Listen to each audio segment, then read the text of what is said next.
All right, hey everyone, it's Jen, and welcome to the Team Set It Off team call to help me realize what in the heck I even learned from Smart Success.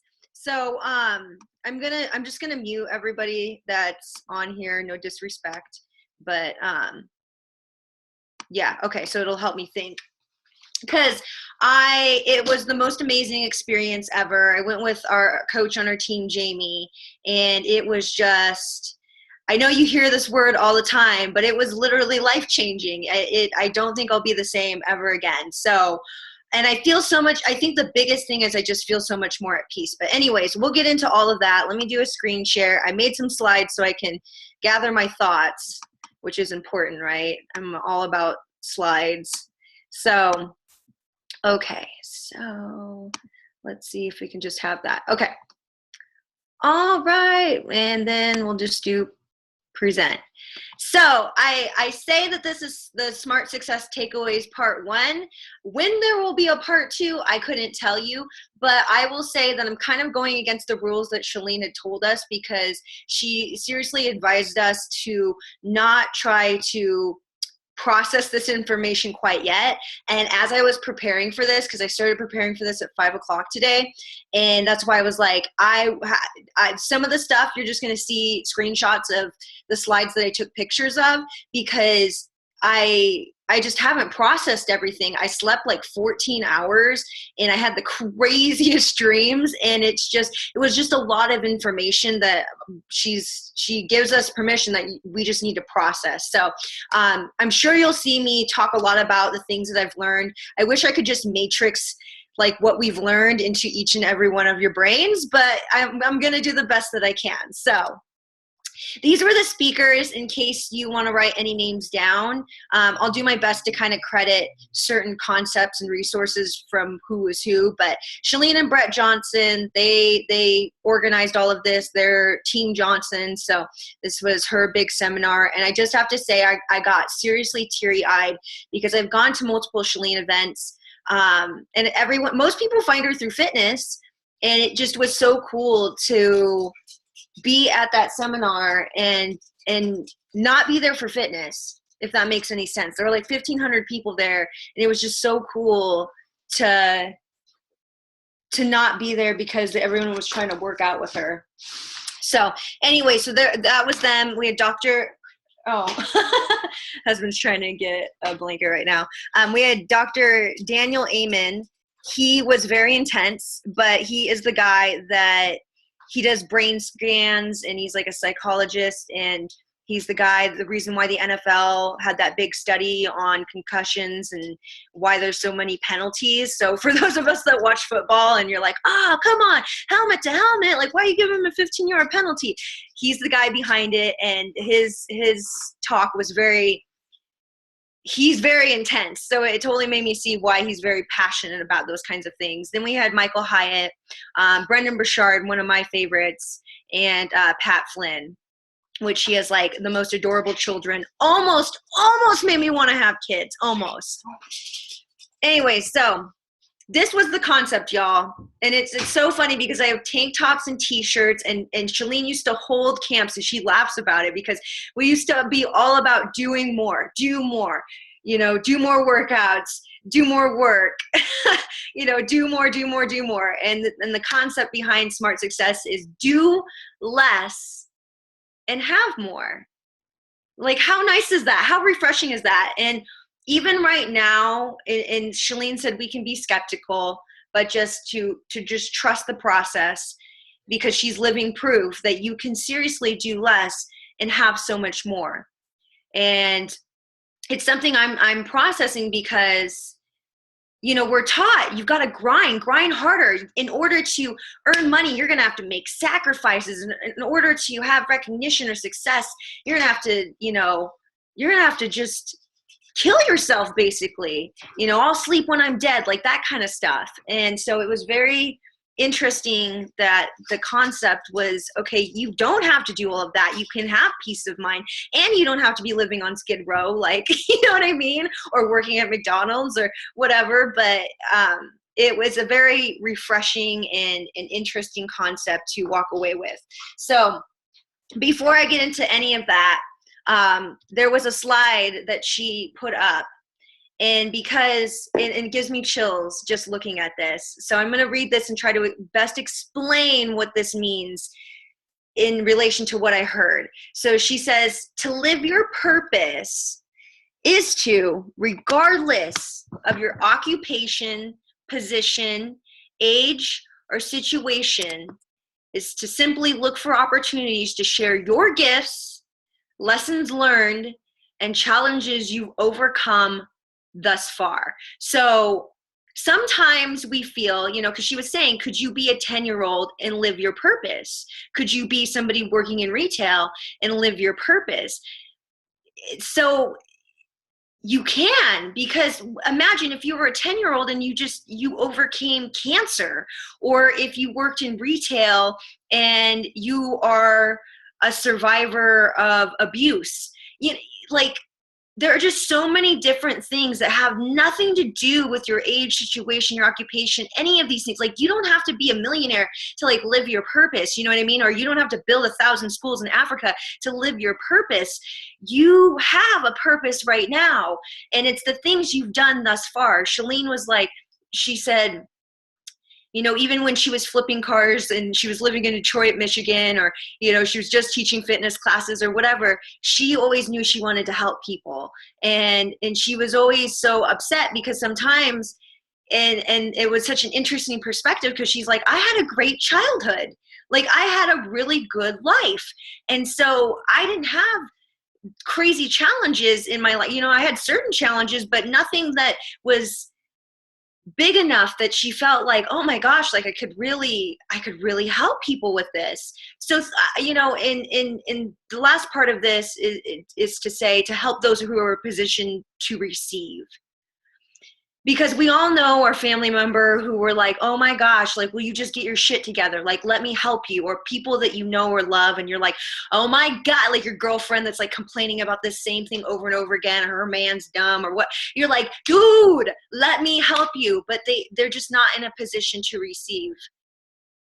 And so this idea, because we're always figuring out what's my purpose? Why am I here? What am I about? Who am I?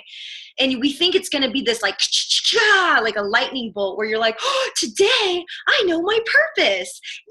Yay! Or it's just one purpose. We've all been through, whether you're watching this live or you're watching the replay, you've been through something that you literally thought you couldn't get over. Whether it's something as simple as you thought you could never pick a workout program and stick to it, or you thought you could never find true love, or you never thought you could raise your kids, or whatever it is, or just those really deep, dark, ugly, you want to hide them in a closet type of skeletons that you don't want to be defined by it. You don't want anyone to know what you've been through. But, for me, I realized, I've been through some serious darkness that, for a long, long, long time I worked so hard to make sure that when people met me, that was not their first impression. And understanding that oh my gosh, this is great. I kind of alluded to this when I wrote a post, which makes me laugh because I always started off with, oh, no one's going to read this. And then everyone reads it, which I don't understand. But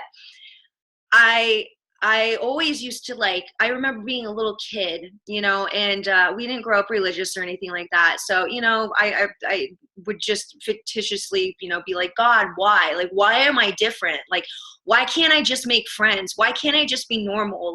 Why am I so different? I just always wished I could be a sports person or have a group of friends or keep the same friends or, just be happy. Or why was I depressed? And I couldn't put my finger on it. And even as an adult, having these accolades of being a master trainer, being a fitness instructor, and accomplishing all these things and graduating high school early. And and then I got into the profession I went to school for, but, I didn't finish my college degree, but, just always wondering, you know, and even up until this point with Beachbody, coaching for almost 2 years, like really full on, and being like looking around and just being like, why am I still here? Like, why am I only diamond? Why am I not elite? Why don't I earn this much? What, you know, what's wrong with me? Why can't I just get it together? Why can't I just stay in it and not take a break? You know, like all those things go through your head. And, or at least for me, it went through my head. And just to understand that, like, that's why I'm going through it. You know, Kelly on our team a few months ago, like, and you've heard me probably say this if you've read anything in the team page, but like when I was going through a darkness, you know, living here in California and being like, oh my God, from the outside looking in, I'm doing it. I'm living my purpose. So I thought, but I just couldn't shake, you know, the fact that we were ungodly broke, or was drinking every night, or that, you know, like my business wasn't doing well and I didn't feel good and I was gaining weight, and, you know, just all the things they were just so difficult, and I just didn't understand. And Kelly always told me, she was like, you're going through this. She's like, friend, I know this is really shitty to say, but you were going through this for a reason. And being at the seminar and hearing this message, it made me realize, yeah, like, instead of like resisting this fact that like life is a little bit harder for me, and most of the time it's because of me, and realizing that not everybody is like go and everything looks perfect, and I'm sure some of you may feel the same way too. And I feel like I'm in a position that those lessons I've learned, the challenges I've overcome thus far, right? I can't help somebody with something I haven't accomplished yet, but I can look for opportunities and be able to share my experiences and help other people get through it that are in a position to receive. So anyways, that was very, very long. So let's get to the nitty gritty. Okay, so the first thing that we talked about at Smart Success was your mindset. And I know some of you, I know for me, it's like roll the eyes, like, duh, I get it, but no, you don't, and no, I don't. And it's something that she referenced the fact that it's like going to the gym or doing our home workouts. You can't just go to the gym or complete hammer and chisel and be like, yay, okay, I'm done, I did it, good job, guys, right? Like it's a movement, it's your lifestyle, it's something that's continually evolving, and you can't just reach a certain destination and be like, I'm good now, like, because your life changes and things happen and you change, and so understanding that your mindset is something that you are going to have to get acquainted with, because I truly believe there are no coincidences that you are a coach and that you're watching this video and that you're here on our team at this time in this point in your life. It's because you have decided to flip off the autopilot. Like, so many people are on autopilot, or they see this opportunity, but they feel like they don't deserve it, or that it's something that it's not, or they're fearful, or whatever it is. And maybe you feel like that too, but to just understand that you do deserve it, and you are enough, and you have value. Like that last slide with the purpose, you have value regardless of your bank account, regardless of your occupation, regardless of your kids' success, regardless of your relationship with your significant other or lack thereof, like regardless of all these other things, knowing that you're valuable and you're enough. Like, your value is more than the last accomplishment you just did. You know what I mean? And that's like kind of a tough pill to swallow, but let me try to give you some multiple I know this is a lot, like, because these were from like 4 different speakers, but this is kind of like my takeaways from each of them, and understanding your mindset and basically your life 2.0. So just a better version of you. So Michael Hyatt talked about default life versus design life.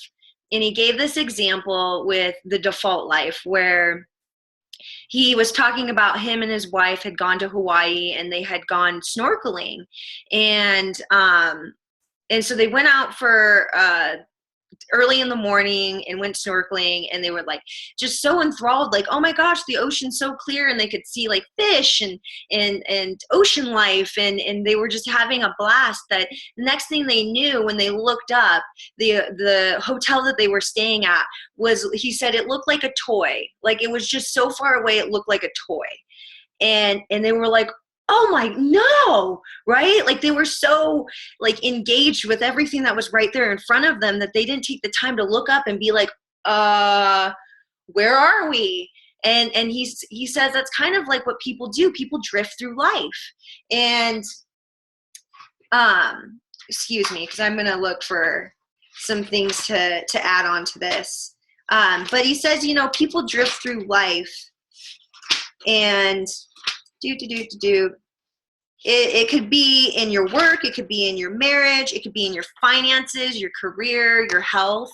You know, if any of you have ever read The Compound Effect, you know, it's not like one day you wake up and you have Alzheimer's or you have diabetes. Like, it's a culmination of all the choices you've made thus far. Same with a marriage. You know, you don't end up in divorce one day because someone didn't take out the trash. It is like literally just everything compiled together and compounded.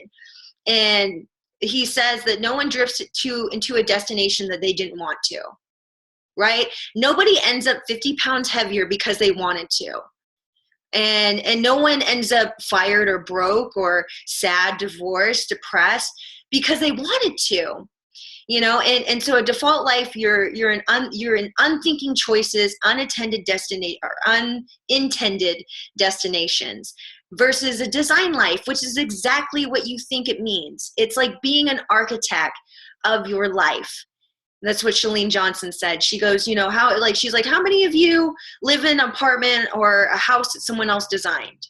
You know, a majority of us do. And she goes, how many of you have built your house from the ground up with an architect? And like a few people have.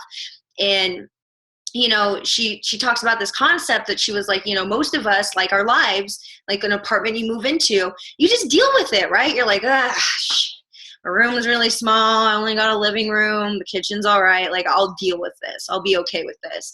When really you can design, you can be intentional. You can drive your life, and you can choose your destination that you're intending to go to.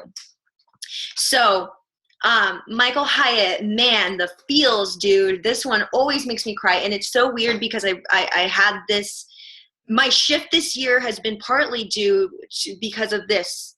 He says 3 questions you have to ask yourself to get a design life. So he goes, number 1, how do you want to be remembered? He gave us these statistics. And so he estimated that there were about 1,100 people in the audience. And he said, and he went to, he went to something where they give you statistics, like, anyways. And so the statistic, if you're in a general population of 1,100 people like I was, he said that one person will be dead in that room within a month.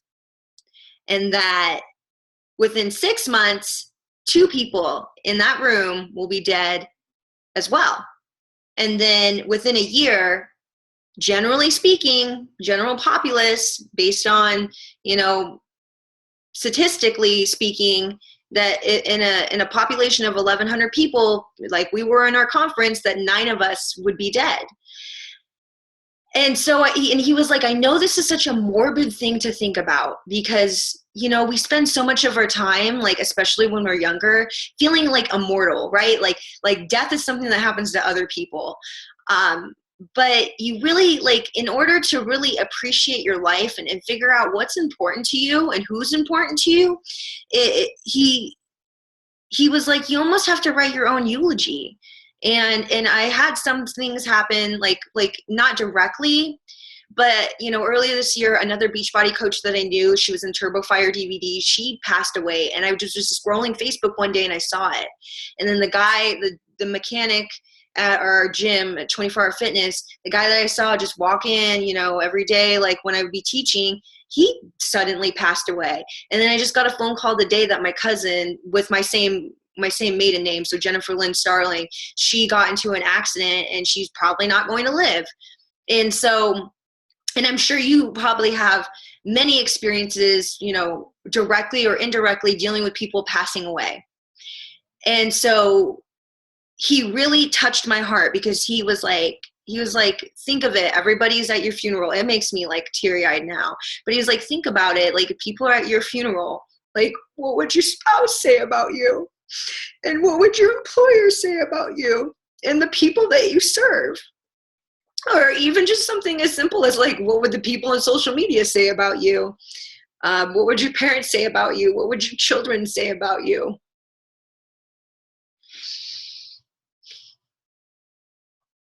And he said that you're going to leave a legacy, and you have control over what type of legacy you'll leave. I'm sorry. I don't know why this makes me cry. I know why it makes me cry, because I mean, it strikes a chord, because you just don't know, you know, you don't know. Nothing's ever guaranteed. And so he's like, when you start designing your life under that impression, right?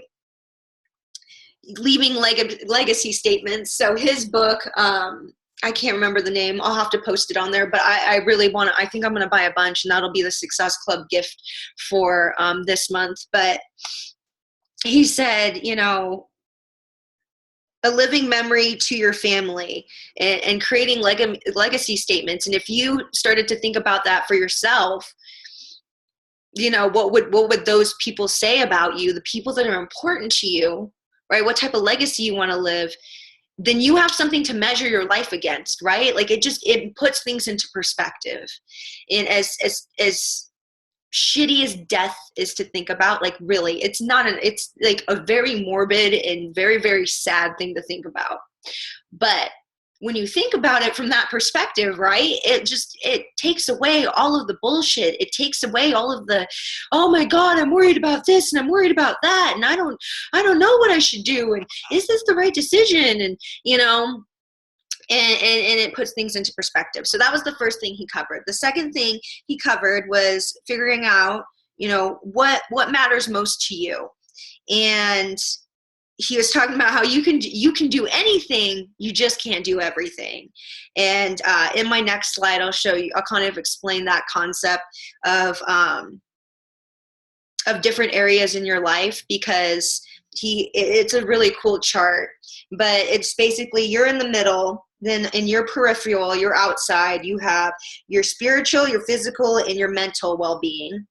Then outside of that, you have your marital, so your intimate relationships, society, and parental. So if you're a parent, like that's your other circle. And then the circle outside of that is like vocational, financial, avocational. So this is like, you know, your work, things you do for fun, and your finances.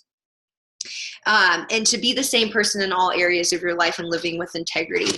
And then the last one, how you can get from here, so where you are now, to where you want to be. And it's identifying, okay, what does your current reality look like? And what does your envisioned future look like? And what are the specific commitments that you're going to have to make in order to get to that envisioned life? And he talks about, you know, and it's so funny. So basically this last one is all about planning. So he goes, you know, when people buy a car, when people plan a wedding, when people even plan a vacation, how many hours do they spend planning it and researching and looking? But, you know, my gosh, you ask a person to take half a day to plan out their life, and it's like, I don't have time for that. You know, so he says, take a day to plan your life out. And he has his book that just came out, Michael Hyatt. I believe these are the concepts he teaches in that book. So really, really good stuff. Then Brendon Burchard was there, and he gave his ideas on mindset. And these are the ones, you know, raise your ambitions and refuse to settle, which is, you know, something that I feel like we all know. Hold on, I'm going to try to see if there's anything that I can say from this. Okay, so he talks about, you know, we limit our visions, and this is why having a vision for yourself is so important. And that's why, I mean, honestly, can I just be honest? It's why certain people really fly with the Beachbody coaching opportunity, and certain people just end up quitting. It's because you need to, have to have vision for yourself, right? And sometimes we limit our visions based on our current circumstances. I'm not like her. It's not in my skill set. Nothing about my background that shows that I could do something like that, but you got to always look beyond your circumstances. If you're flat ass broke and you're like in debt and you're like, there's no way I could ever be a millionaire, or live with freedom or live with choice or not have to worry about bill collectors calling me, you have to look beyond your circumstances. And, a lot of us set ambitions based on our marriage, based on things that happened last week or our last projects or our last disappointments that diminished our dreams. And, our dreams and our vision and our lives only get better if we get better. And just asking yourself, are you ready to settle? Are you going to just settle with it? Are you settling with the things that you want? And then he talks about this important concept too, that really I posted about this, where he asks, to live in gratitude, to keep yourself peaceful and grounded. And that he's like, what do you guys think? Is it the destination or the journey that's more gratifying? What do you like better, the end result or the journey that it takes to get there? And everyone raised their hand for the journey, right? If you woke up tomorrow at your goal weight, yeah, you'd be happy, but you didn't earn it. You know what I mean? You didn't earn it. And so it wouldn't feel as gratifying to get there, and you'd probably just gain the weight back, right? So he says that if you value your journey, if you value the journey to your goals, then you've already been rewarded. You're already abundantly blessed. And everything that you've done, it's been rewarded to you. The second thing, you must live with more intention. So just understanding that you get a second chance and who you're going to be today. He had us describe ourselves in 3 words. And he really, really dived into the idea that, common sense is not always common practice. People know what to do, but they won't do it. The third one, I must no longer be fearful of rejection. He goes, who cares what other people think? What did he say? It was so funny. Yeah, he's like, who's afraid of rejections? 18-year-olds or teenagers. And what I'll say about that is what he told us. He says, you're too damn pretty and too damn old to worry about rejection. So funny. So funny. You're too damn old and too damn smart. So, and he was saying, statistically speaking, out of 1,000 people, maybe 10 people will think what you're doing is stupid, but everyone, just trust that everyone has your back. People have your back. And to not worry about it. And the thing that I have to say about that too, that's really cleared my mind, is I was like, some people aren't going to like me. They're just not going to like me. And that's okay. That's okay. Because people are either going to be singing my praises or they're going to be talking shit about me. And it doesn't matter what I do. I could live as perfectly and have all the accolades and do everything right and make lots of money and be super famous and be really skinny and have a great marriage and have perfect teeth. And then someone's going to hate me because they're going to be like, oh, whatever. They have some type of perception of that. So just understanding that people are going, I don't know, that's just my real talk. I'm like, people are talking shit about you and people also really love you. So you can't win. And pretending like you can win, you got to let it go. So I must face my fear and jump in. And you have to honor the struggle, right? Stop trying to skip the struggle. I love that quote. Stop trying to skip the struggle. And the last one that Brendan Burchard talked about was getting refocused and getting recommitted and having something to fight for. So, thinking about, your family, your future, something you have to fight for to be able to get refocused. Pat Flynn talked about the airport test, which I really, really loved. So he said, the way you can plan out what's important to you in life is Imagine you're at the airport and you have a few hours before your flight, and you're sitting there and you don't have much to do, and it's 5 years in the future, by the way. And then you see a friend that you used to be really close to, and you guys don't talk anymore. And they're like, "Oh my gosh, you're here! Like, do you have some time? Let's go get some coffee." And so you go get some coffee and you talk to them, and they go, "Oh my God, like I haven't seen you in forever. You look so good. How is it? How is life?" And you say, "Life is great. Life is amazing." Pat says, "Why? Why would you say that? What would make you say that?" And so to take a piece of paper, and I think I still have my piece of paper in here, but to take a piece of paper and fold it in half, and then fold it, you can do hot dog and then hamburger, or like me, you can do hamburger and then hot dog. And so it's four different quadrants, and you put 4 areas of your life that's most important to you. And you just start listing down things that you want to feel and that you want out of your life in the next 5 years. Like 5 years from now, how do you want to feel, and what have you done, and what's important to you? So I really like that one. The thing that's going to lead me into the next topic is when Shalene talked about, she had us do this. So the reason why I really like Smart Success was because it wasn't like this. And hopefully you're taking notes. Like I should have said that at the beginning, but you can watch the replay. And that's why I've designed these slides, because for me, I need to see words and like write them down. But she had us do this right then and there.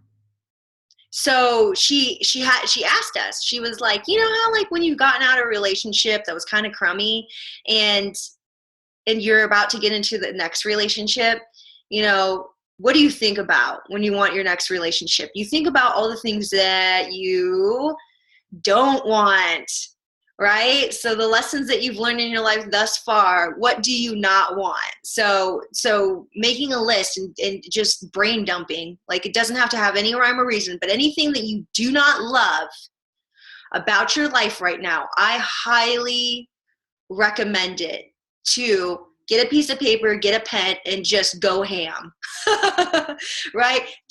List out all the things that you do not love about your life. And it should spark an emotional chord. I started crying when I wrote mine. Like just things that you don't love about your life, almost like you hate this about your life. And then the next one later on, after she asked these next set of questions, which I'm going to show you and just kind of briefly let you look at, she asked, what does success feel like to you? So not to your neighbor, not to anyone else. Like what does a peace of mind, what does success feel like for you? Not society's version, not Miss America's version, not the version that's going to get you the most high fives, but literally at the end of the day that you can just go, I'm peaceful. I've made it.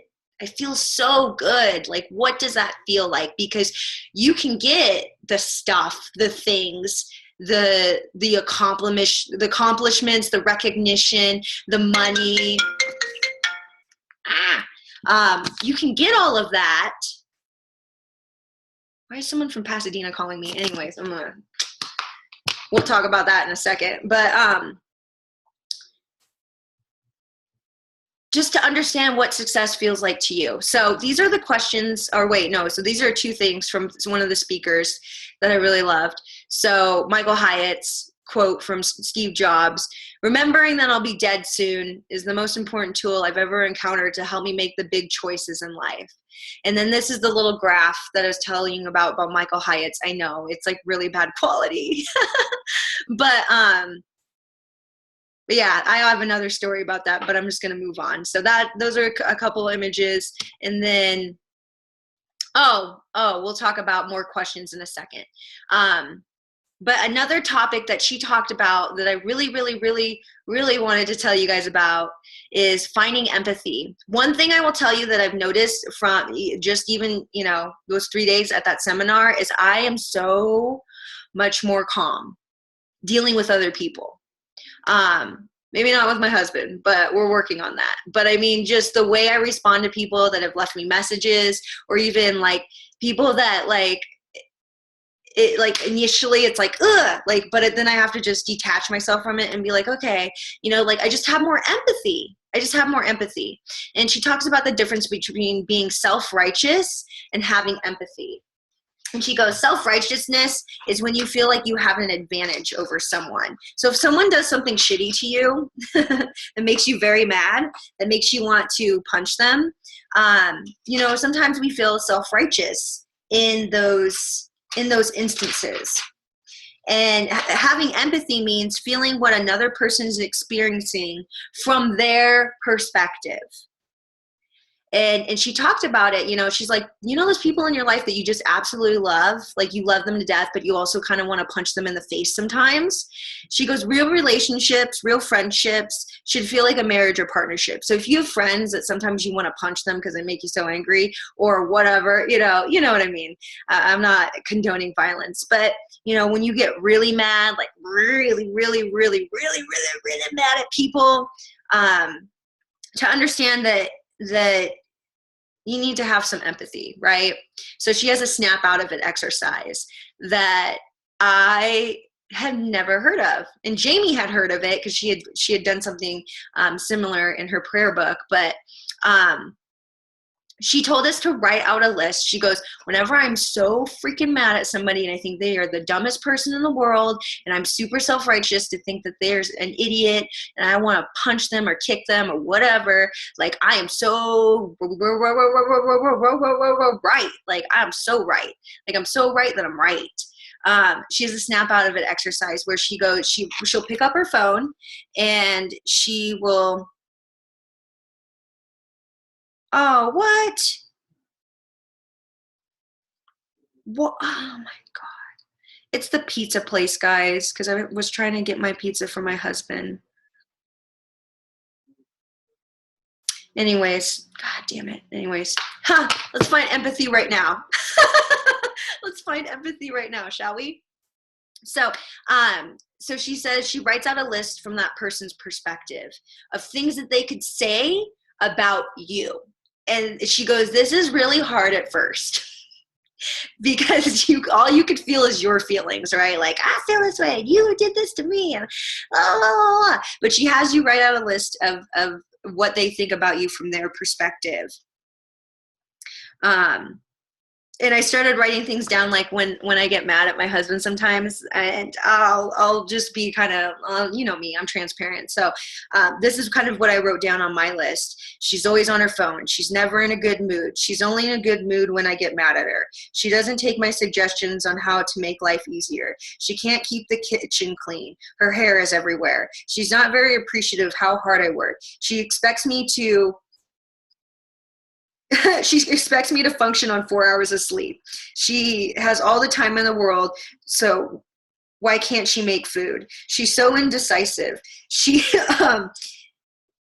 doesn't understand how early I wake up. She doesn't want to hang out unless we're intimate. She spends a lot of money without saying anything. Like, just like a lot of, like, I was on a roll, but then she made us stop. So I could go on and on and on and on. But you know what? Like, that list was not that that was very hard for me to do. So that's why like Shalene had a huge list that she read us.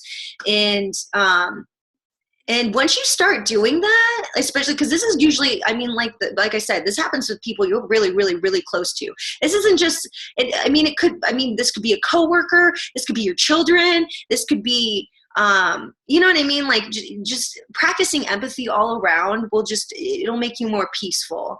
And so she talked about how to find peace, you know, to have empathy, to be kind, to stay calm, to be polite, to know that your goal is to make someone else feel valued, to validate, and to depersonalize things. She told us, you know, work harder on your relationships. That's the thing you need to work the hardest on. When you're on your deathbed, right? It's not like you were like, man, I really wish I could make more money, or I wish I would have bought more cars, or I wish I would have, you know, like, whatever, like, I wish I would have finished my college degree. Like, you know, like you want to know that the people that were important to you know that they were important to you. You know what I mean? So she said, stop worrying about money, recognition, being number one, et cetera, et cetera, et cetera, because those are the things that matter. They really aren't. And when you start listing out like things that you don't love about your life and things and what success means to you, you start realizing that. So the next idea in Smart Success was conducting your own investigation on your life. So she had us list out 10 different categories. So career, marriage, relationship, if you're not married, a significant other, if you don't have a significant other, your intimate relationship. And if you, and this is the thing, she has you put this on a scale of 1 to 10, 1 being you're very dissatisfied with, 10 being with you're satisfied. So if you're single and you're satisfied with that, like that's the choice you want right now in your life, in this season of your life, then you would give yourself a 10. I hope that makes sense. Number 3 would be your physical health and fitness, your mental health. So your mental health means how calm do you feel? How peaceful do you feel? Because I know mental health kind of makes you sound like a cuckoo Cocoa Puffs kind of person, but this is really like, are you stressed out all the time? Are you sleeping? Like that, just your well-being. Number 5 is your friends and family. Number 6 is your faith or your spirituality. Number 7 is personal development. So this is your growth, your continuation as you as a person, developing skills, habits, mindsets, things like that. Number 8 is just for fun, things that you do just because they're fun, not because they're not going to make you money or anything else, just for fun. Your environment. So this means where you live, the neighborhood you live in, the condition of your closets and your dresser drawers, your car, what your car looks like on the inside, all of those things. And then last is finances. And so creating a 90-day plan, and this is so different than the push book, because in the push book, I believe it's like every year you're supposed to plan out your life. But this is a 90-day plan, so 3 months, a 3-month plan. You do this 4 times a year. So, and it's just reassessing these, because these change, right? Your life changes, circumstances changes. You're in different seasons of your life. And so you're going to be focusing on different things in your life at any given time. And so that's why you have to reassess yourself every 90 days. So, once you give yourself a score of 1 through 10 in each of these categories, the categories, like 2 or 3 of them, or just 1, if there's a predominantly 1 that's incredibly low compared to the others, I pick 3 just to give you a reference. But picking those areas that you rated the lowest, and that's going to be your priority for the next 90 days. It doesn't mean, like, let's say finances and your environment are very important to you right now. It doesn't mean, just because that's your priority for the next 90 days, doesn't mean that your faith isn't a priority or your children aren't your priority. Like, they are. Just, they're good right now. So you need to focus your energy on those areas that you rated the lowest right now. So creating a 90-day plan. So she had us list out 1 through 10 of the 10 goals that we want to complete or have accomplished in the next 90 days. And as always, writing them in present tense. So writing them as if it's 90 days from now and you have accomplished them. So when I did these, I kind of bounced over the place. When I did these, where is it? Like, these are my 90-day goals. We drive a Dodge Challenger. I have deep, intense check-in with Nick weekly. I have a budget for us to invest, save, put away taxes, and pay off debt. I've gone on a trip with Nick, and we were completely unplugged. I earn $800 to $1,000 weekly. I go to therapy once a month. I have patio furniture and a table space for work. I sell my car. I develop a teachable system for my coaches to hit success starters. And I outsource cleaning. So, and so that's the last two, because she said, you know, develop a teachable system for, and then you outsource. And so she's like, those are just suggestions. Those are just suggestions. I won't dive too much deeper into that, because it's probably, what time is it? It's like 7:06. Okay. So let's move it along. So she had us answer these questions while we were there. And I'm not going to spend time going over each and every one of them. I just wanted you to kind of see them for a second. And if you want these, I can text them to you or email them to you, or you can watch this again in the replay and write them down. So we had to answer those questions to get a better understanding of what success would feel like to us. Okay, so moving on, we're going to talk about new habits and why I'm so thrilled that Jasmine was talking about getting more sleep, because sleep is so important. Like, I know you know it, and the Dr. Amen talk really freaked me out. If you look up of any Dr. Amen's TED Talks or anything like that, you will get freaked out too, and you will be like, I am never skipping sleep again. Because when you do a brain scan of someone that is chronically sleep deprived, there are holes in your brain. You're like, it's as bad as an alcoholic. Like, it's crazy. So she says that sleep organizes all of your thoughts. If you don't get enough sleep, you know, this is what it's like. Okay, your mind is like this. Like, it's like your closet and someone taking all your clothes off the hangers, all the clothes out of your dressers, opening the drawers, taking all your dishes and your pans and your pots and your silverware, and then like the random, you know, stuff that's like on your floor right now, and just throwing it into a closet and closing the door. When you sleep, this is, and that analogy is your brain and all the stuff you've learned and all things you've experienced from that day. And if you don't get enough sleep that has REM sleep, which I hope you know a little bit about that if you took a health class in 101, but if you didn't, it's totally fine. You can YouTube it. When you sleep, it's like being able to organize everything in different compartments. Like, you get to put your clothes back on the hanger, you put your clothes back in the dresser, put your silverware back where it belongs.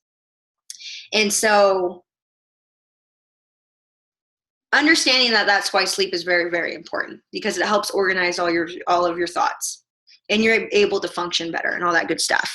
But she was talking about the evolution of our brain doesn't match the evolution in technology, and that we are consuming 5 times the amount of data that we have in recent years, and that our brains weren't wired for multitasking, and we're hardwired for immediate gratification.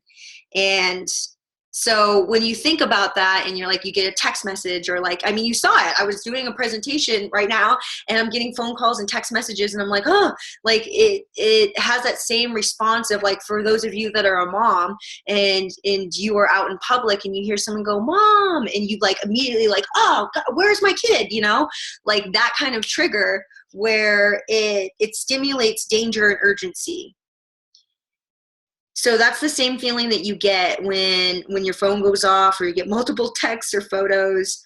And she talks about the importance of journaling and informing thoughts. And so that's why a lot of this stuff that I'm probably going to go over, I'm going to kind of speed through, because I don't want to take too much more time. And also because I haven't written these down, like rewrote these down. Like, I started to rewrite these in my notebook for Smart Success, but I only got so far. Like, I got to the 90-day plan, and that's as far as I got. So I haven't had time for my brain to process all of this. So journaling stuff helps you form thoughts, pen to paper, and then to understand when you're learning new information, like your brain already takes up 20 to 25% of your daily calorie consumption. So when you're learning new concepts, or you go to something like, if you're going to go to Summit, or if you go to like Super Saturday or anything like that, like it is an overdrive. So when you like, you could, when you're in, if you've been in school or you're learning a new skill or anything, like you're at work and you're learning a new task, like sometimes you go home and that's why you feel exhausted. You feel like you've ran a marathon because your brain had to work in overdrive. So just know that that's not a weird feeling, and that's why you need sleep. But anyway, so she talks about forming habits based on your environment, having triggers, action, and mindless execution. She says that, you know, our brains don't want to think. They don't. And so that's why a lot of the stuff, like you go in the bathroom, what do you do first thing in the morning? I mean, some of us go to the restroom, you know, we're triggered to, we see our toothbrush, we're triggered to brush our teeth. You know, you get in the car, and if you start taking a route you normally take to work, but let's say you need to go somewhere else, sometimes you'll go on autopilot and you'll be like, whoa, how am I at this place? Like, I didn't even mean to drive here. I've definitely done that. Like after work and have to go somewhere and run an errand, and the next thing I know, I'm home. I'm like, I didn't mean to go home. I needed to go to this other place. So that's your go system. You know, your brain doesn't want to think.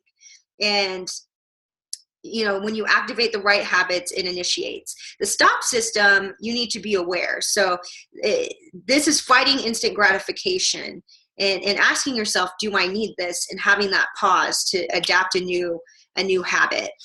So, you know, having triggers for your routines, like for those of you that go to work, you know, like I know for me, my trigger to wake up early in the morning, like Jasmine's doing right now, was like, my trigger was like, okay, my alarm would go off, and then I would drink my pre-workout. Like when people ask me how you worked out early in the morning, I'm like, pre-workout, dude, it's like $40 for like 30 days worth of pre-workout.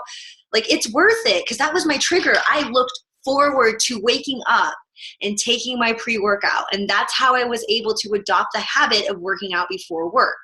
You know, and just like I used to have the habit of posting on my Instagram before work, during lunch, and after dinner, or after I got off work. And now I don't really have a rhyme or reason, because there's not a trigger for me to post at a certain time. So creating triggers so that you can have mindless execution. She talks about identifying your unhealthy habit, recognizing the trigger for it, identifying the reward you get from it, and making it more difficult, and focusing on the gratification. So this goes for all of us, like with health and fitness, okay? Especially eating. And I'm starting to undo my own shizzy with my own eating habits because of this. Like if you get so much pleasure out of eating bad foods for you, right? But you know you're not supposed to. Like, you know it gives you a tummy ache. You know it makes you lethargic. You know it pushes you further away from your goals. You know, all of those bad things. But yet, you haven't focused on you focus on the gratification of that bad behavior, but you haven't focused on the gratification of the fact of those things. Like, you're not aware. Like, so when I'm like lately, I've been faced with a choice. When I go down and eat, like for 3 days, I've had to eat hotel food. And you sit down and it's either, do I get a burger or do I get a salad? Salads are not sexy. They're really uncool. I don't like salads. I think they're dumb. But slowly but surely, I don't think they're dumb. They're the easiest meal you could ever get your greens and your reds in, right? For the 21-day fix people. But I have focused on the gratification of eating a salad and knowing that I won't be tired, that my stomach won't hurt, that I'll be able to focus, that it's in line with the type of person I want to be, and that eating the burger really isn't going to taste that good. Like, it's not going to taste better than feeling on top of my game or feeling energetic. And that you've got to like redirect your focus on that gratification. So if you begrudgingly eat healthy and you're like, oh, I just want a burger, and you're like, fine, I'll eat this salad. But in your mind, you've made that gratification of that other food that so much more better that it outweighs any gratification that you could have had from eating healthy, if that makes sense. So identifying unhealthy habits that you have and just making them more difficult to do. So if you know you snack a lot, then get rid of the stuff that you snack on. Trail mix, don't buy it at Trader Joe's. Don't do it. Don't buy it. So stopping behavior and replacing the reward with something else. You know, prioritizing behaviors, identifying your triggers, refining your environment, and recognizing the payoff. Okay? Okay. So, and then the next thing she talked about was your external environment. And so I'm just going to let you look at these pictures. And this is something that was a big, big takeaway for me. She goes, your external environment reflects your internal dialogue. So if you're, and I'm looking at it, if your closet's disorganized and you can't close your dresser drawers and you open up your cupboard and you can't find a cup, you can't find something in your house, you can't find something on your work desktop or your regular computer, or everything's just disorganized. She says that a clutter-free environment affects your mood, it affects your focus, it affects your happiness, it affects your ability to tap into your go system and focus again, apparently. It's your physical and mental well-being. It's why, if you've ever gone and looked at a home, like a model home, or maybe even when, I know for me, like when you clean out your apartment or like your house when you move out and you go, oh my gosh, this is the place I lived at the entire time. Like, it's so big, it's so huge, right? Like, you're just like, I want to start over. But you walk into a model home and it looks so spacious and there isn't stuff everywhere. And she was joking about how, like, you're like, yeah, I only need 2 hangers and I could fit all my stuff in 4 drawers. Like, you know what I mean? If you just have your stuff exploding everywhere, it's affecting your physical and mental well-being. And that was a huge pill for me to swallow. And I was like, I felt like she was my husband. Like, my husband was there, but he was like speaking through Shalene. But it's very true. Look at the Shore Hoarders. You only need to watch 1 episode to know what it's about. But what does it end up being? It's these people that are attached to their stuff and they can't get rid of it. But that when you have a clean and a clear house, it's not just having a clean house. It's like decluttering your house, getting rid of the shit that you don't use. So let's help you with that. She goes, tips to declutter. These are, if you've ever moved or you started doing your spring cleaning and you look and you find stuff and you go, oh, and you think of these excuses to keep it. So there's I might need this if I get invited to an 80s party, or my kid might want this. Like, my kid might need to have a 90s day throwback outfit. Thinking about, I paid a lot of money for this, so like this. I'm going to get rid of this, y'all. I'm telling you right now. We paid like $100 for this. We never use it, ever, at all, not once. And it's an old iPod component too.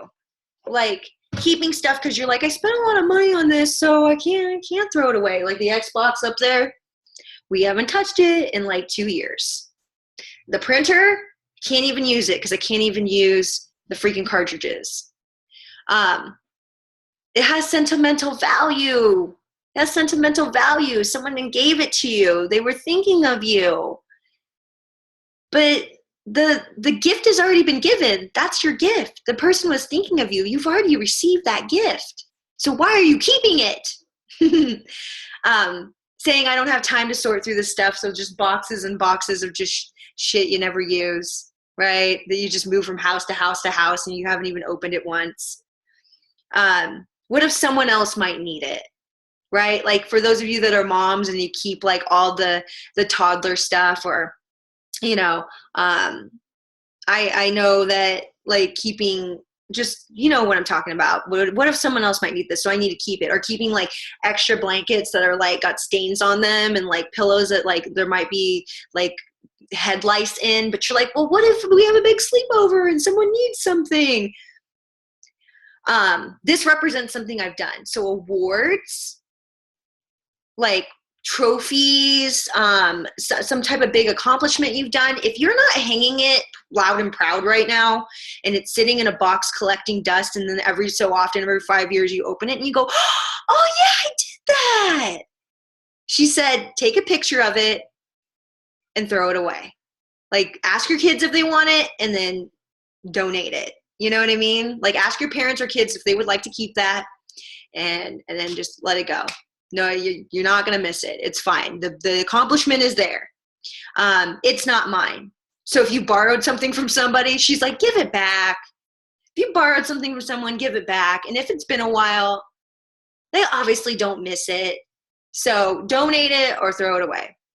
Which, all of these things, when you're decluttering your environment, throwing things away, either donate it, ask someone if they want it for sentimental value so you can give them your shit, or throw it away. It's not that bad. So fooling yourself that it's not that bad, like this, like I wish I could just show you. I wish I could take you on a tour of my house, because that's how I used to think. I was like, it's not that bad. I'm like, we don't have that much stuff. We got rid of a lot of stuff when we moved, but it is, because I know that everything's disorganized. There's clothes I don't wear anymore, but I keep keeping them just in case. You know, this might go with this outfit. Like, you know, just getting rid of it and decluttering your life. It'll make you feel so much more peaceful. Couple more things and then we're done. So developing personal policies. And I love this quote: the difference between successful people and very successful people is that very successful people say no to almost everything. So the power of no. Thank you for thinking of me, but no thank you. Like, I'm not available or whatever. So these are ideas on creating personal policies within your own life of to have a standard for yourself, right? And to know that it's okay to say no, and to understand, you know, remember those exercises of like who the important people are in your life and what's most important to you. I wanted to give you some examples of what Shalene said. So in her marriage, she has a policy where her and Brett, like, they always, before they do something out of the ordinary, which is like, you know, like, oh, I'm going on a run with Kelly, or I'm staying a little bit later at work. They always, she's like, you know, it's not like I feel like someone's controlling me, but I always ask, do you mind if I go and do a team call right now? Like, and so that's a personal policy between her and her husband, something that I really, really want to adopt. Figuring out personal policies with time management, with your money, with your environment, with your kids. Yeah. Just like, I mean, I want to have a policy. For me, I know there are a few things, but I just need to brain dump. Just creating personal policies on, like, you know, I want to have a personal policy that when Nick comes home, I want to be in a good mood. Like, no matter what's going on, if I feel stressed or frazzled, or I'm in the middle of something, or I got an eyelash dangling, I want to be in a good mood. That's a personal policy that I would like to adopt for myself. A personal policy for my work. I want to have a set time that I'm done and I unplug, and I don't feel guilty that I'm not going to answer a text or an email or a Facebook message or a comment or something right then and there. I want a work boundary for myself.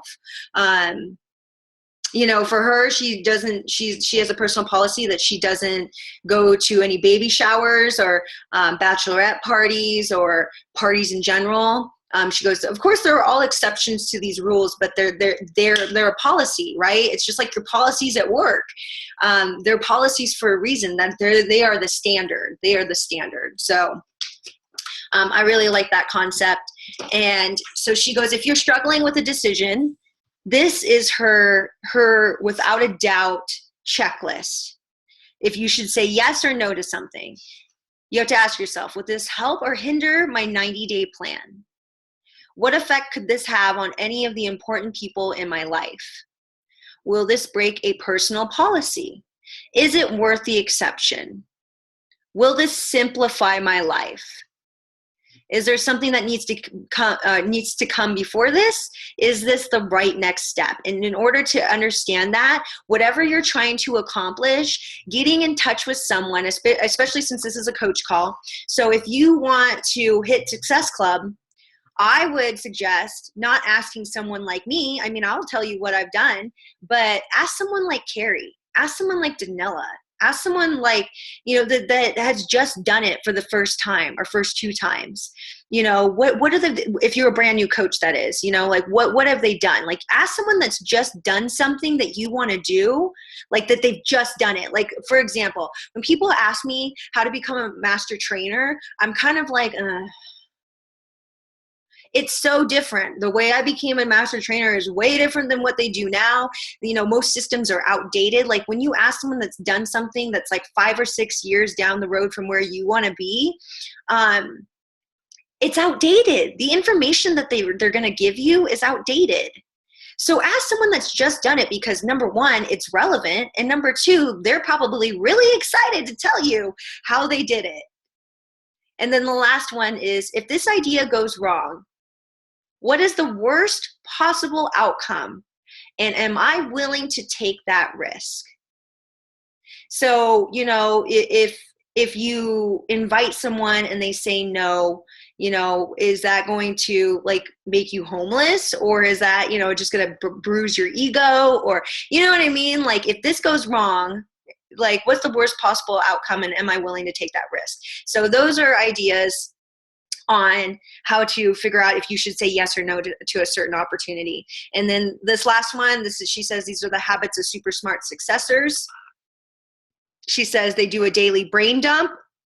So getting your thoughts on paper, making your to-do lists, having 2 or 3 push action steps to certain goals on your 90-day plans, growth and spirituality, exercise, gratitude, organization and declutter, meditation, touching base with the important people in your life, unplugging, keeping a schedule, getting enough sleep, and getting proper nutrition. So that's it, y'all. That's it, y'all. That was like, that doesn't even touch. That doesn't even touch all of the stuff that I've learned from Smart Success. But like I said, this is just part 1, so there's probably going to be more to it, and you're going to see it in like the way that I talk and the way that I look at life and coaching and mentorship and everything. Like, it just completely changed everything. So I'll put up some of the speakers and the resources on the replay of this call so that you guys can look them up. But I definitely think that Michael Hyatt book is going to, one of those speakers, I'm going to get a book, and that's going to be the Success Club gift for March. So anyways, that's it, y'all.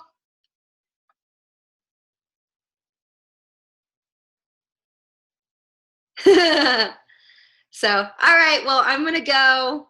Thank you for tuning in. Love you. Bye.